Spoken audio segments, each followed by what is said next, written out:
Hello everyone, আজকে আমি বানাবো পটাটো স্টিক বাসায়।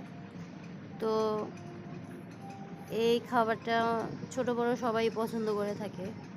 ছোট বাচ্চাদের ক্ষেত্রে এটা বিকালের নাস্তা হলে খারাপ হয় না, ওরা খুব সহজে এটা খেয়ে নিতে পারবে।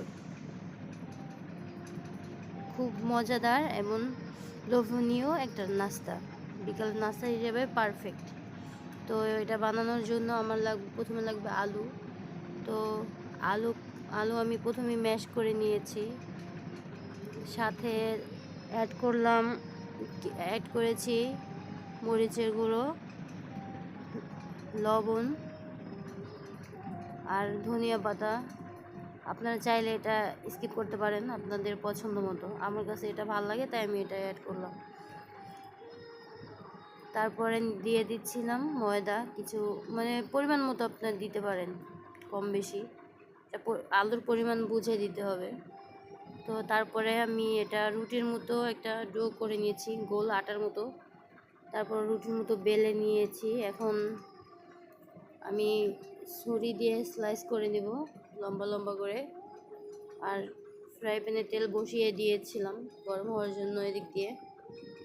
তারপর তেলের মধ্যে আমি এই স্লাইসগুলো ছেড়ে দিচ্ছি, আলুর পটাটা। তো ফার্স্টে আমি সবগুলাই দিয়ে দিলাম, তারপরে উল্টায় নিতেছি। খুব সাবধানভাবে একটু করতে হবে, নাহলে ভেঙে যাবে মাঝখানে। আপনারা চাইলে একটু ছোট্ট সাইজেও করে নিতে পারেন, এটা আপনাদের ইচ্ছা। তো এই তো এক সাইড তো হয়ে আসছে, খুব সুন্দর একটা কালার আসছে। আর এটাও কিন্তু ফুলে গেছে, একদম খুব সুন্দর মতো ফুলে গেছে। আর দেখতেও কিন্তু অনেক লোভনীয় অনেক লাগছে, খেতে অনেকটা মজাই হয়েছে। আপনারা বাসায় ট্রাই করে দেখতে পারেন একবার। তো এই আমার হয়ে গেছে পটাটো স্টিক। দেখুন কি সুন্দর হয়েছে, মানে দেখলেই খেতে ইচ্ছা করছে। আপনারা বাসায় অবশ্যই ট্রাই করতে পারেন।